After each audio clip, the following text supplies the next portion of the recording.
Olá, queridos amigos, queridas amigas, que a graça e a paz de Jesus esteja com cada um de vocês, que o Espírito de Deus possa inundar seus corações, dando-lhes o devido conhecimento, entendimento e sabedoria, que todos tenham sim um belo dia.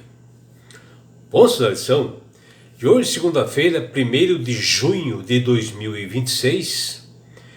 A lição 10 de hoje, ela tem como título Convicção do Espírito Santo. A convicção da atuação do Espírito Santo em nossa vida, em nosso ser, ela baseia-se na transformação diária do nosso caráter, né? E na obediência nossa para Deus, observando os seus estatutos e mandamentos. E assim, a maior evidência da sua presença na nossa vida não são os sentimentos ou os sinais espetaculares que ocorrem às vezes em algumas igrejas, né, com gritos, orações altas, berros, né? Mas sim na forma prática das atitudes que nós fazemos e uma vida assim transformada que reflete os ensinamentos que Cristo nos ensinou e que produz em nós frutos assim espirituais bem eficazes, né? Com evidências do que o amor de Deus está em nós e que nós passamos a ter amor ao próximo, né? Uma convicção de que nós somos pecadores. E assim podemos realmente ter essa posição e vir o arrependimento, né? Que é nada mais é do que a coragem de pedir perdão a quem nós fizemos mal, a quem nós ofendemos, né? E pedir perdão a outra pessoa, a pessoa que nós fizemos mal, ela é bastante difícil, né? Porque nós teremos que romper, às vezes, o orgulho que nós temos e realizar transformações e atitudes assim de um verdadeiro cristão. E o processo de pedir o perdão em cada pessoa nem sempre é fácil, né? Porque envolve pilares de doutrinas e práticas, né? Que nós temos que colocar na nossa vida. E esse perdão, e essa busca desse perdão, também ele ocorre entre nós e Deus, que às vezes nós ficamos tímidos, às vezes envergonhados de buscar a Deus e pedir esse perdão. Muitas vezes, né, o Espírito Santo mostra para nós, aponta e vem na nossa mente os pecados que nós cometemos contra Deus, mas às vezes não agimos, né? O coração se comove às vezes por chamados, né? Por sensações, porque às vezes é mais fácil, né, de abafar a voz do Espírito de Deus, às vezes que é suave, né, no nosso ouvido, e assim nós começamos a justificar as nossas atitudes, o nosso modo de agir. E uma das funções do Espírito Santo é justamente convencer o mundo do pecado, que diz lá em João 16:8, que é um dom divinal, que é um dom extraordinário, que é mostrado lá em Lucas capítulo 11, versículo 13. E nós precisamos desse convencimento, através do Espírito Santo, para que nós venhamos a reparar esse distanciamento que pode se infiltrar em nossa caminhada para com Deus. E as Sagradas Escrituras, ela tem muitos exemplos, né, de pessoas que realmente pecaram e tentaram assim, esconder, né, as suas falhas e foram levando e foram pecando cada vez mais. E um dos exemplos, né, foi Davi, que está lá em 2 Samuel 11:2, que passeando ali pelo terraço ali do seu palácio, ao longe ele viu uma mulher assim tomando banho e viu que ela era muito formosa, assim, ele viu a silhueta dela assim de longe. E o nome dessa mulher, ela chamava-se Batseba, que ela era casada com um homem chamado Urias, que ele era um soldado justamente de Davi, e era um dos melhores soldados dele, um homem valente, né? Que vivia a maioria do seu tempo nas guerras e não ficava quase em casa. E Davi, então, usando do mal e do seu poder, exigiu que os seus comandados trouxessem Batseba até ele, essa mulher que ele havia visto, né? Que trouxesse até o palácio. E ali ele acabou convencendo ela e tendo relações com ela, engravidou. E além dele engravidar essa mulher, o próprio Davi, praticamente ele matou a Urias porque ele colocou na frente das batalhas para que ele fosse morto. E ele acabou morrendo e Davi acabou ficando com essa Batseba. Vejam a demora que Davi teve de pedir o perdão para Deus. Tá? Porque quando veio na sua mente, ele já tinha que se ajoelhar ao Senhor, confessar os pecados e se arrepender desse mal. E acabou fazendo, aí acabou adulterando, acabou matando, quer dizer, uma sequência de pecados. Né? Uma sequência de delitos, que isto ocorre conosco também. Né? E no livro de Oséias, capítulo 6, nós vemos um apelo do profeta contra a religiosidade superficial do povo de Deus, né, do falso arrependimento que eles se encontravam, né, porque eles refutavam a ideia de que ritos mecânicos que podiam substituir a transformação do seu coração. E ele destaca assim, o profeta, para que o povo estava acontecendo, a necessidade do povo tinha de ter um relacionamento íntimo, diário com Deus. Eles teriam que ter uma convicção do trabalho do Espírito Santo na vida deles, que ao ouvir a voz do Espírito Santo, eles deveriam pedir perdão pelas falhas, né? E que o coração agisse imediatamente.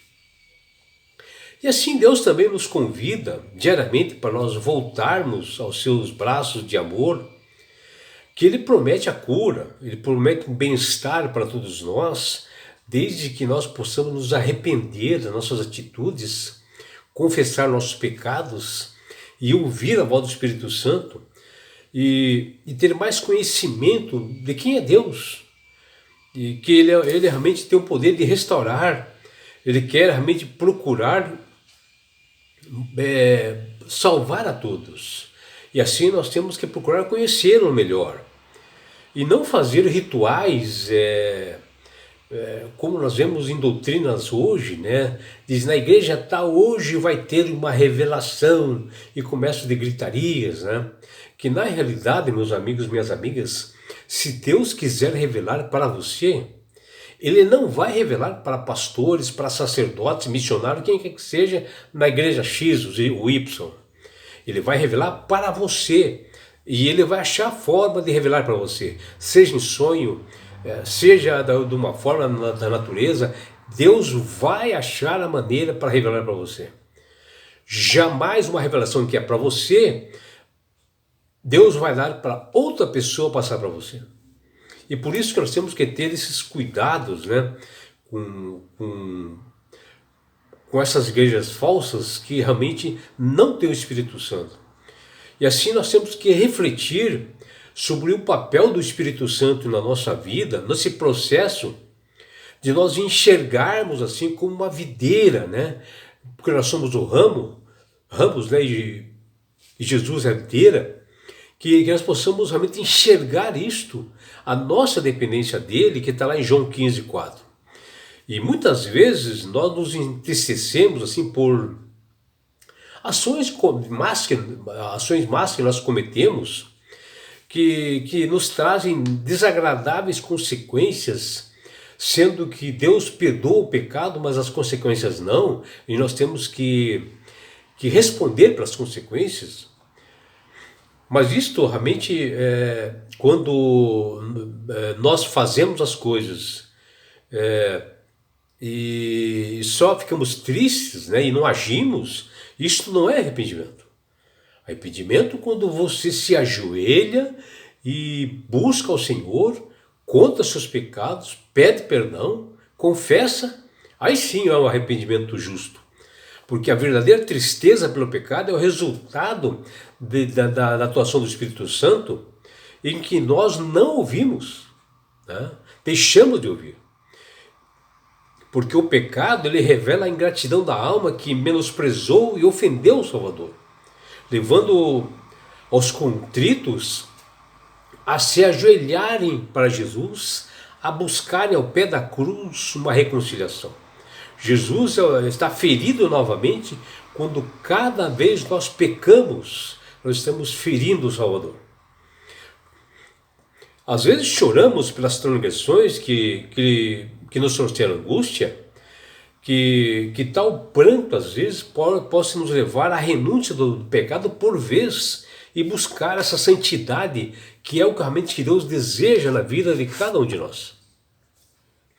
Assumir a responsabilidade de nossos erros, nossas falhas, pecados, não basta somente pedir desculpas para aliviar a consciência e depois continuar errando, pecando, fazendo os mesmos pecados.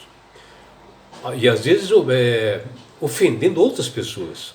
E assim vai se desculpando e vamos fazendo e vamos desculpando e continuando a pecar. Isso aí não é cristão. Isso aí não é arrependimento. Nós temos que fazer uma reflexão sobre o pecado que nós estamos fazendo, que nós cometemos, confessar em oração diante de Deus, ouvir a voz do Espírito Santo, ter a convicção de que Ele está falando com você, que o Espírito Santo está falando e você está ouvindo.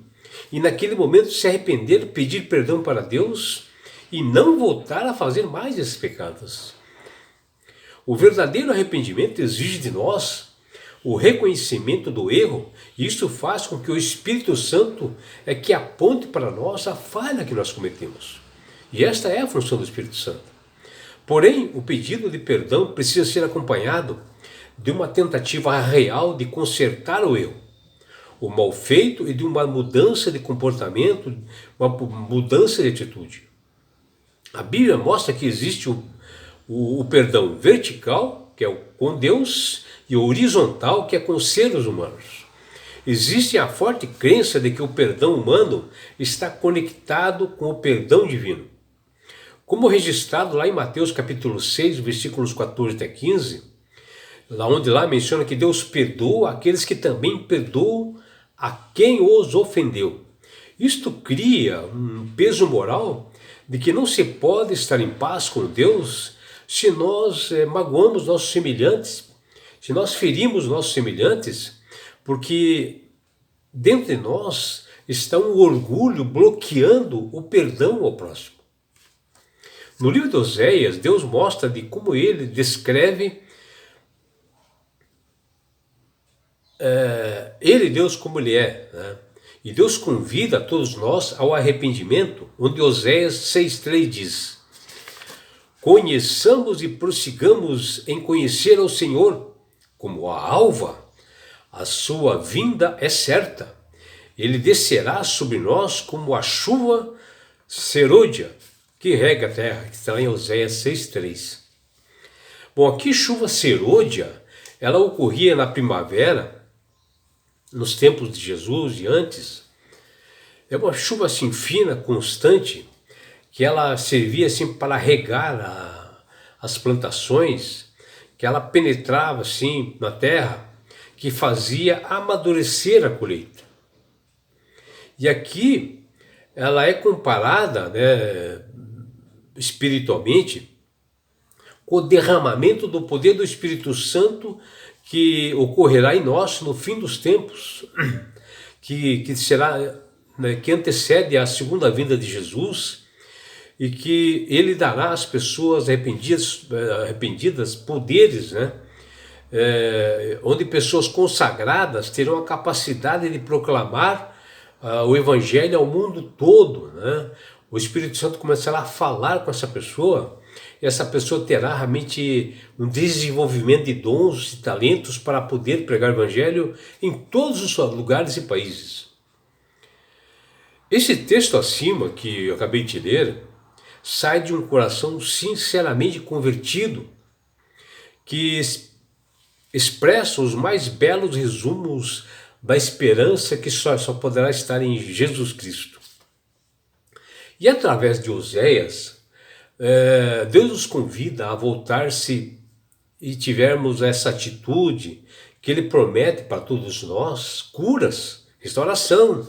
Ele vai nos vivificar em sua palavra. O Espírito Santo irá transformar nossas vidas. E o principal aqui declara que o seu amor, a bondade e a misericórdia a todos. E que as pessoas busquem conhecê-lo, que todos procurem o Espírito e em verdade, e sirvam isto. E em cultos, tem que ser cultos verdadeiros, cultos racionais, e não cultos assim virtuais, vazios, rituais de igrejas que não têm a doutrina na mão, que não observam os estatutos e mandamentos. Que você, meu amigo, minha amiga, possa refletir no que nós vimos aqui hoje, né? Que você possa ter sabedoria, se você não tem, pedir para o Senhor, ao ler essas escrituras, de você ter essa convicção do Espírito Santo trabalhando na sua vida, mudando para que você enxergue a verdade. Que você tenha um belo dia ao lado do Criador do Universo. É o que deseja seu amigo João Carlos Amorim.